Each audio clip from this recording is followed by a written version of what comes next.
বন্ধুরা, আজ আমরা আপনাদের নিয়ে যাচ্ছি যমুনা নদীর একটি দুর্গম চরে।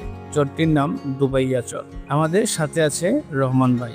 গহীন চরে যাওয়ার সফর সঙ্গী এবং কি আমরা তার বাড়িতেই যাচ্ছি।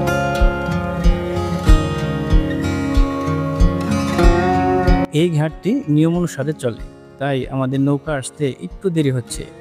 বিভিন্ন চর থেকে মালামাল বহনকারী নৌকা নিয়মিত এই ঘাটে ভিড়ে, আর সেই নৌকা দিয়েই ভিন্ন ভিন্ন চরে যেতে হয়। রশি দিয়ে কি যেন টানা হচ্ছে, তা বুঝে ওঠার আগেই রহস্যের ভেদ উন্মোচন করে বেরিয়ে আসলো জাল। এই জালটিকে বলা হয় মই জাল। এই জালে সাধারণত বেলে মাছ মারা হয়। চরে যাতায়াতের একমাত্র যান হচ্ছে নৌকা। এই নৌকা দিয়েই এক চরের মানুষ আরেক চরের সাথে যোগাযোগ স্থাপন করে থাকে।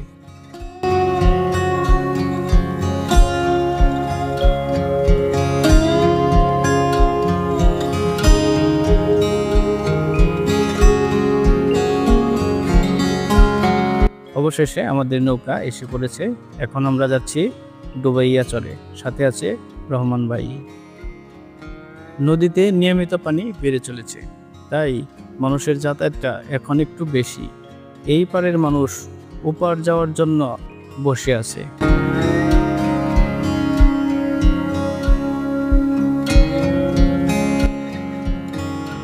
চারদিকে বালি আর বালি, যার যেদিকে গন্তব্য সে সেদিকে চলে যায়। এই চরে নির্দিষ্ট কোনো রাস্তা নেই। যেদিকে তাকাই দুদু বালির বুক ছাড়া আর কিছুই চোখে পড়ে না। দিগন্ত এই বালির মাঠটি পার হলেই দেখা মিলবে রহমান ভাইয়ের বাড়ি।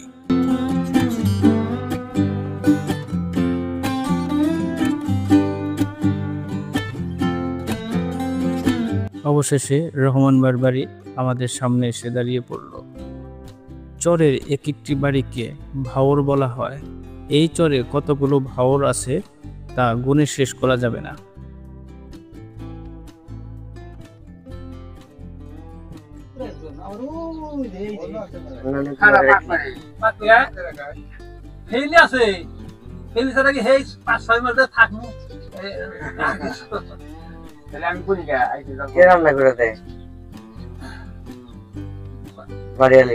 বাড়িওয়ালা থাকি তো ভাগ করে দেয়, না হলে আর ওই বাচ্চা থাকে আর এই ভাগ করে আমার ওই বাচ্চা, আর কোনো ভেজাল নাই।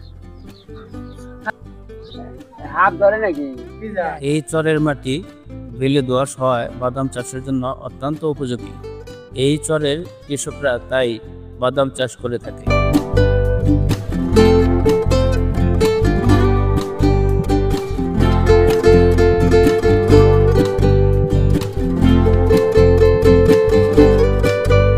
এখন বর্ষা শুরু, তাই এখানকার বাসিন্দাদের হাতে তেমন কোনো কাজ নেই। এই চরের বাসিন্দাদের প্রধান কাজ হচ্ছে কৃষিকাজ, তাই তারা বিঘায় বিঘায় জমি চাষ করে থাকে। এখানকার প্রতিটি ভাওরে গবাদি পশু যেমন গরু, ছাগল, হাঁস, মুরগি পরম যত্নে লালন পালন করে থাকে। দুর্গম এই চরে নেই কোনো আধুনিকতার ছোঁয়া, নেই কোনো বিদ্যুৎ, তবুও যেন তাদের পরম শান্তিতে দিন কাটছে।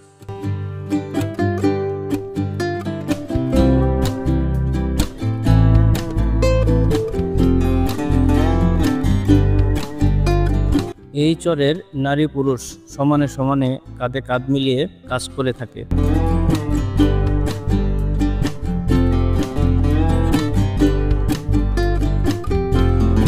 এই চরে ছায়া দেওয়ার মতো বড় কোনো গাছ নেই। এখানকার বাহরগুলো গাছবিহীন। এখানে বর্ষার পানিতে নিয়মিত ডুবে যায়। ডুবাইয়া চরের মানুষজন একসাথে বসবাস করে না। এক এক জায়গায় এক একটি ভাওর অবস্থিত। এখানে কয়েকটি ভাওর, আবার অন্য জায়গায় কয়েকটি ভাওর, এভাবেই তারা বসবাস করে থাকে। আর এই ভাওরের পাশ দিয়েই নদীর ত্রিমোহনা বয়ে গেছে।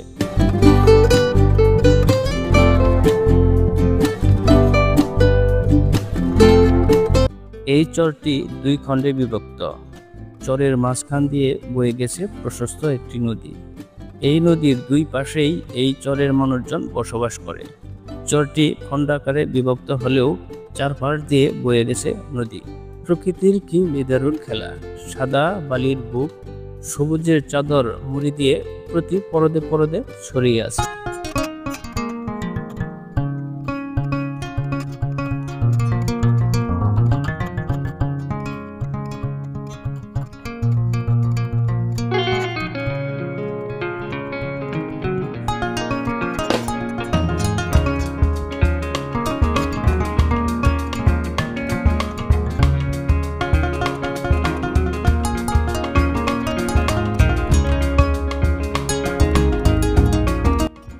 এখন আমাদের যাবার পালা।